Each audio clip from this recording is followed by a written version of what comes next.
Nung sa Little Miss Philippines, go siya, pero pagluluto, parang, Baka kasi ma'am, yun na siya sa parang discourage ka na niya. Yun nga rin eh. Kasi ang mami mo ngayon, kumikita na rin, di ba? Nakaka-proud Sobrang si nakaka-proud mami. siya. Sino ba nagsabi kay mami mag-vlog? Una po kasi yung page na yun, pang ano lang, behind the scenes sa akin, Oo. sa Bulaga or yung Nag-umpisa mga yung event. nag-post ako ng tsinelas. Ayun yung Halloween po yun. Oh. Tapos parang na-enjoy na namin siya na mag-cooking. Pinapakita niya po kung paano niluluto yung baon ko. baon ko. Doon nag-start po. Tapos na-enjoy na rin niya. Lagi ko siyang sinasama Paano? ma'am pag pinupost ko yung video. Kasi syempre, Oo, siya ano kaya po, nga Team Riza, Opo. oo. Ang Hanggang sa Panginoon. ikaw na ang pinapanood talaga. Ang Minsan sarap tatlo. panoorin ng videos ni Mami.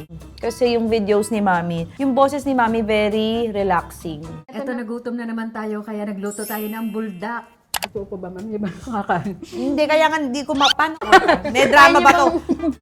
Gusto ko marinig, Mami. Ariana Sige Grande. na, please. Paano po? Paano kunwari galit na galit ka na sa amin? Hindi, pag sobra kong galit, ma'am, Naiyak naiyak ako. din siya. Naghalo kasi yung pagod, tapos yung... Parang naiyak na nga siya Hindi. ngayon. Kasi ma'am, yung, minsan kasi hindi mo maiwasan. Mainit kasi nakamotor lang kami ma'am pag namamalengke. So pagdating mo sa bahay, huhugasan ko pa yung mga pinamalengke. Tapos magugulo pa sila. Kasi minsan meron, sige, bago pagdating ko minsan maghiwa na kayo ng bawang sibuyas. Sabi ko naman, maghiwa na kayo para makapag-umpisa na ako. Yung mga ganun lang po. Yan na yung pinakagalit mo, Mi. Opo, ganun.